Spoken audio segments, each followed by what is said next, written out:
Faces of First Atlanta. We're here with Mr. Clarke Davie. Come on in if you're comfortable. And it is our Monday episode. Clarke, how are you?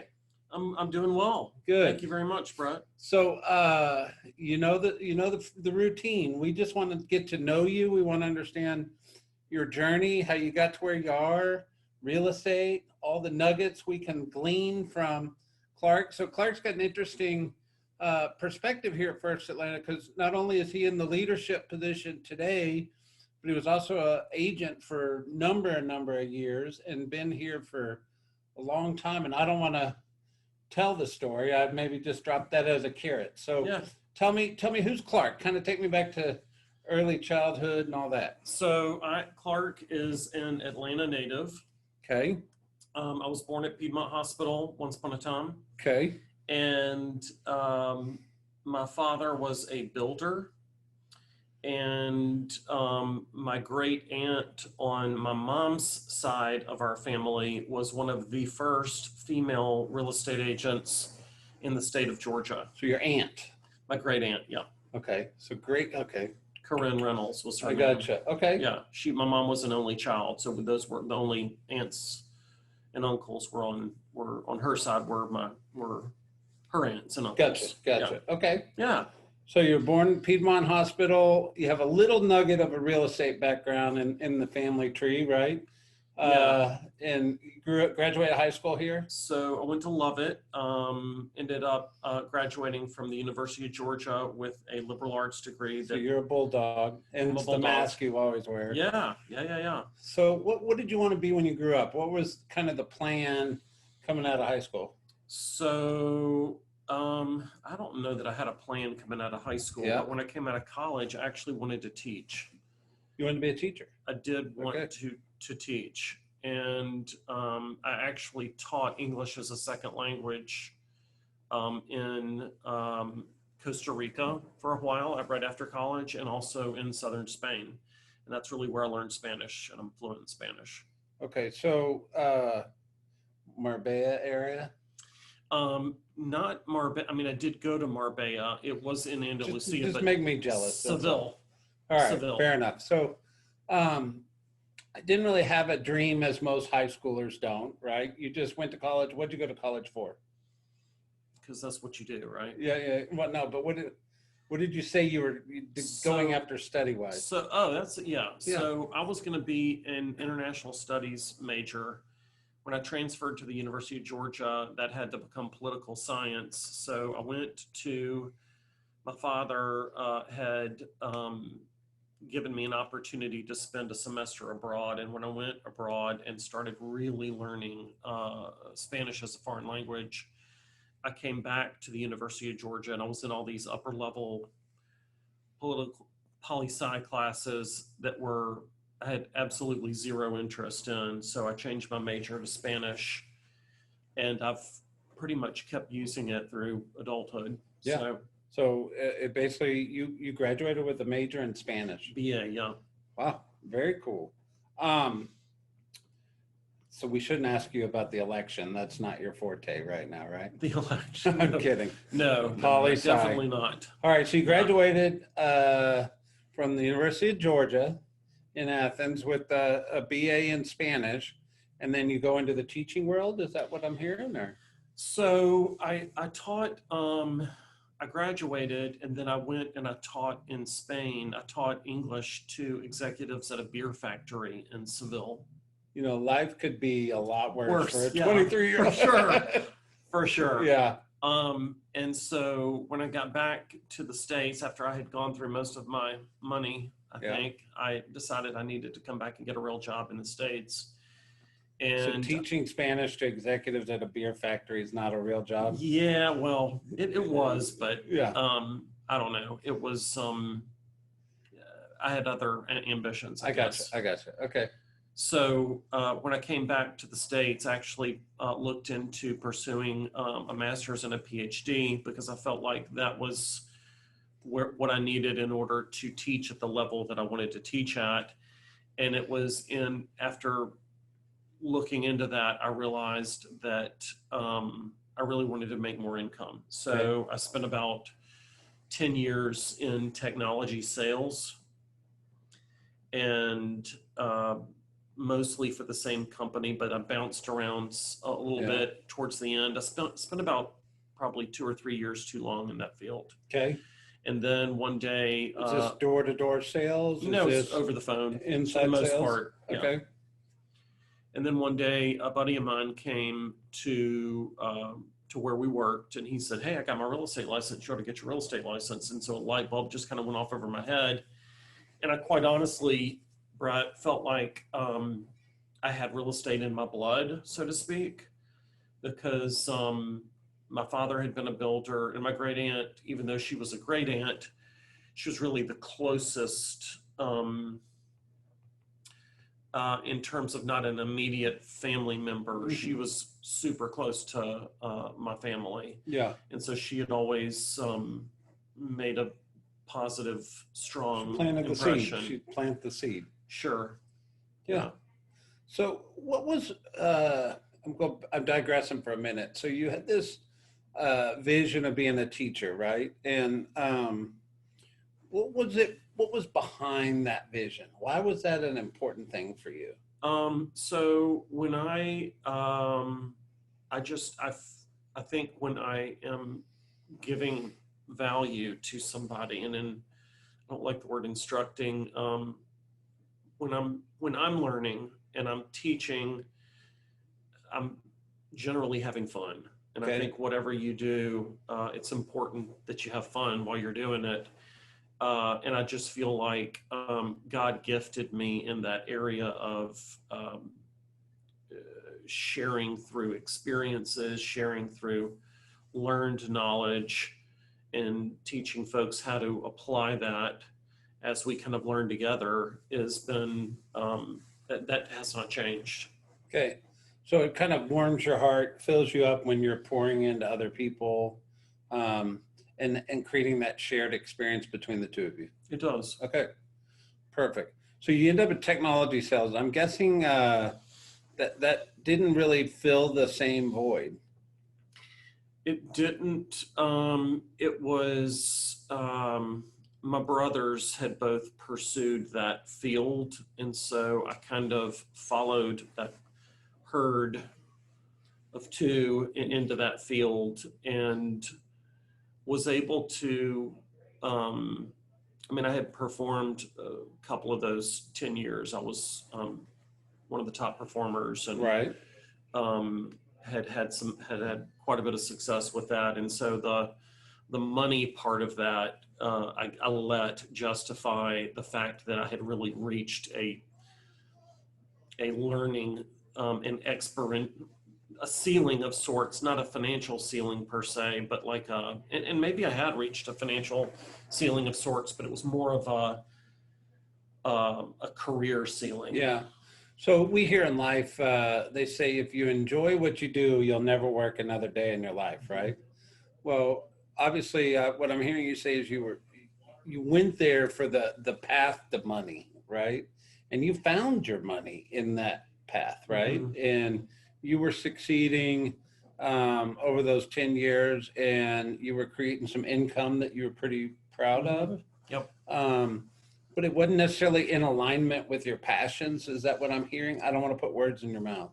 It was, there was only so much. A book that I read when I was in that position was probably my biggest aha there, apart from relationships with friendships that I developed there, I still have, was a book by the name of a guy called Tom Freese, Freese,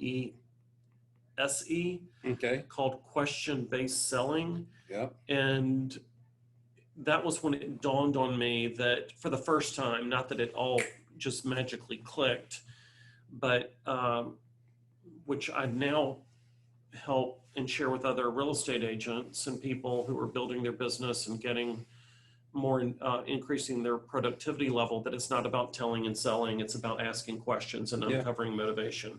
So early on in my career, I had a mentor that challenged me to study Socrates selling, which is the exact same thing. And I guess originally it was probably called Socrates selling, and then ultimately it got translated to that, but that is an old art to sales that's still very prevalent today. It's just lost the, I would use the word, the sexiness of it, right? It's not the coined phrase. However, it's very foundationally something to create success in a sales atmosphere. Well, Gary, I think I attribute this to Gary Keller, but he said, and I always kind of say this when I'm leading Ignite, is there's an old Chinese proverb that is neither Chinese nor is it a proverb, that says the person who asks the most questions wins. Yeah. So that's kind of what I go by. 100%.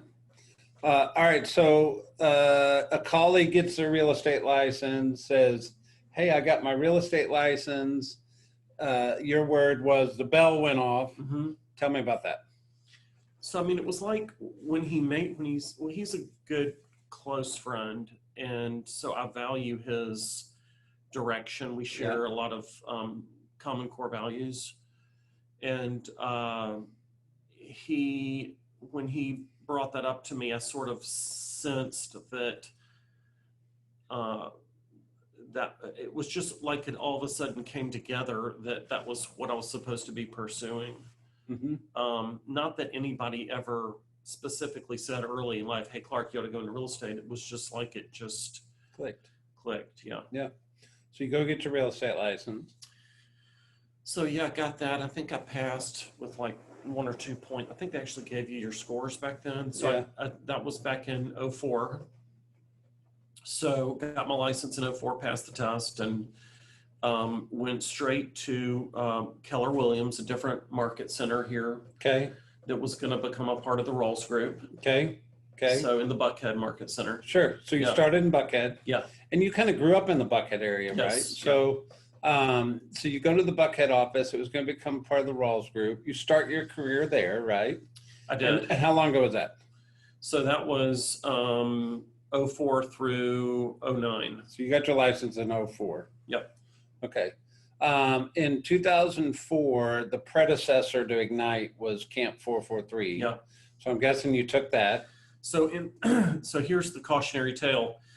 Please don't do what I did. Okay. Which was I waited till I got here in 2009 to take Camp 443. 5 years into the business. Yeah. So was it that you were smarter than everybody else?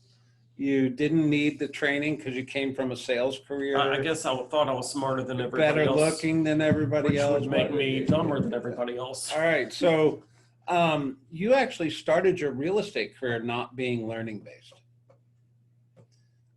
I'm not saying that to criticize. No. I'm saying it for it to be a lesson for a lot of people. Cautionary right? tale. Yeah. There's a cautionary tale is... And when I did take it here at First Atlanta in Ellington, it was such a revelation that I should have done it previous, but I was grateful that I did. Well, how did those first 5 years go? So the first year I was part of a closing shy of capping. Okay. So I probably didn't take home much money. Okay. I did the first 6 months while doing another contractual job. Sure. Which was part of that technology. I went, they agreed to let me go to be an independent contractor. So I did both of those simultaneously for 6 months. I'll never forget, I met with Sean Rawls and he said, Clarke, you've moved to Real Estate Island. At some point, you've got to figure out at what point you're going to burn the boats. Yeah. So about 6 months in, I was ready to burn something down. So I burned the boats, I left technology sales. And that year I made, I don't know what that would be, like $40,000 or something take home before taxes, whatever just shy of capping is. And then the next year, I think my gross commission income was somewhere in the mid $60,000 gross commission.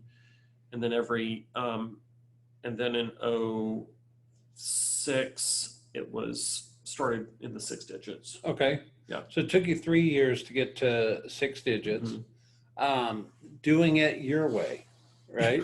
For sure. Doing it your way. And ultimately, I caught the date. You said 2009, which I know the market started turning in 2008.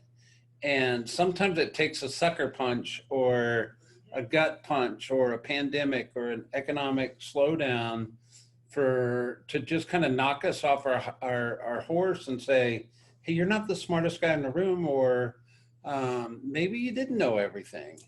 And I'm guessing that's what happened, but is that part of your story? Sure. And I think, you only realize that in hindsight. It's hard as you're being obtuse to realize that you're part of the problem might be the guy that's staring at me in the mirror. Yeah, that's the hardest problem to admit too. Yeah.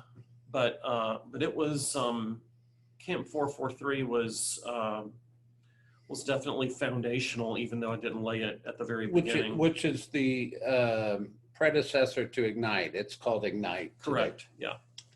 And so you went back and put the foundation in your business. Yep. And then, so you sold real estate for a total of 15 years? 14 years. Mm-hmm. So at the peak of it all, what kind of success were you having? So my former business partner and I, started a small team in about 2014. Okay. We started a small team called Lux Living Properties, and we had three. When I stepped out of that and into leadership, we had 3 full-time agents and 1 full-time administrative assistant. Okay, so there was 6 of you. There were 5 of us. So my business partner and I were both agents, a buyer's agent and a admin, full-time admin. Got it. Okay. So 5. And no, sorry. But y'all 4. still did the 4. listings. There were 4 of us. Sorry, I can do that math. I promise. Right. Yeah. So y'all were a level 4 team, more or less, with the partnership. Something like that. Yeah. Okay. And 10, 11, what kind? We were doing the last year. We were doing about 14 million. 14 million. Yeah. Awesome. That's impressive. So at some point in time, you decided to stop. Yeah. Why on earth would you do that? You're selling 14, 15 million in real estate, and it's finally clicking because you decided to be learning based, Yeah, for sure. I mean, one of the realizations about my really needing to fully utilize what Keller Williams offers is when I took Bold for the first time, and it was painful. Mm-hmm. It was if you think that I resisted Ignite, it was just painful. I mean, I was they talk about having a breakdown before you have a breakthrough. It was rough. It was rough. So I did it the second time to prove to myself that I can do it this is what our then coach, Kate Patulski, said: hold out your hand, never forget this. Hold out your hands like this, make a fist. And she said, some people come into Bold like this. She said, now open them. This is how you want to come into Bold. Well, I did the exercise, but mentally I was still here. Yeah. And so I did it a second time just to prove to myself. And then I did it a 3rd, 4th, and a 5th time as an agent. So I'm proud of that. I really feel like I learned. Do you know what? It was a game to you. You gamified it for yourself, right? And one of the things about being truly learning based is, I always talk about it, you have to subscribe to that philosophy in your life. Like, I have to show up and say, I'm not the smartest guy in the room. And I have to show up and say, hey, even though I think I know everything about this, somebody has a different perspective or another way to learn something. And we find agents reach levels of production, and then they do this, right? And so you found yourself fighting this in the Bold arena, right? Or as you called it, this. Right. Because same thing that kept you from taking training for the first 5 years of your career, right? Likely. Well, Yeah. I think it's a lifelong journey. It's a lifelong Yeah. lesson. It's not that doesn't make you a good or a bad person. Everybody goes through that, right? Definitely have not arrived. Yeah. And the minute we arrive, we're done, right? But I think it as funny as it is in your story, it's a defining characteristic of your success because your plateaus and your growth spurts in your journey happen when you actually lose the ego and find the learning based moment in your life, right? And Sure. it takes you to that next level Farther, for sure. So that's very reflective, right? So question based selling is kind of a foundation for you, and then you So I to your point about when did I get out of the transaction business, about 2 years ago, my circumstances or maybe it was just, I don't know that it was totally circumstantial, but I was frazzled. I was not enjoying the transaction business, and felt, and you and I had a conversation not too long after that in your office about where I felt I was being called.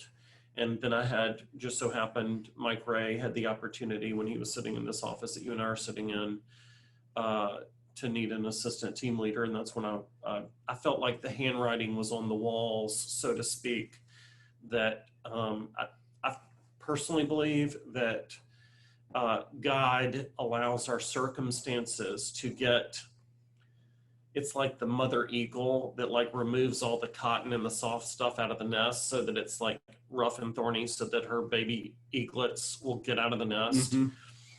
My nest was feeling kind of rough. Okay. And so I felt like it was time for a change. And I wanted to learn the Keller Williams leadership models. Good. So we talk about a career opportunity map a lot, and where just a single agent has all these opportunities they can go, whether it's agent leadership path or a expansion path or a leadership path or coaching path, or all these different opportunities. Your success as an agent took you to a place where you got the opportunity to take a leap and go down the leadership path. And I always said, Mike Brody years ago gave advice. He said, listen, if you show up every day and you do the absolute best you can do, you never know when somebody's going to come and give you the tap on the shoulder.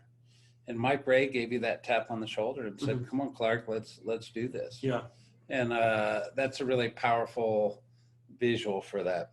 Yeah. So I'm sitting here, I always like try to reflect when I interview somebody and understand what defining characteristics they have that cause them to find their success. And I totally see yours as your breakthroughs around learning base and your ability to ask great questions. And that's, I call it Socrates selling. You read it in a book, but well, I even think John Maxwell says great leaders ask great questions, right? So there is a innate ability to ask great questions that causes that defining characteristic propels us forward in life, right? So I love that. I'll have to ask you about Southern Spain and Costa Rica at another time, but I did write that down. It's worth the trip. I got you. So here's my question I love to ask is, if Clarke was going to write a book or give a TED Talk, what might I read or find online? So my book might be a book called Fat Guys Can Run Marathons Too. Okay. Yeah, it would be a humorous book. I should read this. Tell me more. Well, I guess when I was around 40, I decided I just wanted to run a marathon. I wasn't extremely athletically inclined in high school, certainly not in college. And I hadn't really run. I had run the Peachtree Road Race, which is a 10K, 6.2 miles. And so I joined a running group down here in Buckhead and started training and ran 3 marathons. At age 40. Yeah. Okay. Yeah. Well, you called it fat guys, so I got to ask, were you not in shape when you ran them? Well, I mean, I'm guessing you become better in shape by running them. Oh, but for sure. For sure. I love it. So at the same time, it goes back to your philosophy of you have that breakdown before you break through. And as long as you can get your head wrapped around it. It's totally a mental game. That you think of that. For me, it was, it was just almost entirely mental, mind over body, just to endure that. Yeah. One of my favorite Jason Abrams quotes, he says, whatever mind share we can create ultimately manifests into market share, right? I love that. And you're an example of that. Whatever Clarke can get his mind wrapped around, he can manifest into his life. And that's your journey, sir. Yeah. I love it. Yeah. Thank you for your time today. Thank you for all you do for First Atlanta, and appreciate your interview, sir. Thanks. Have a good one. Thanks. My pleasure.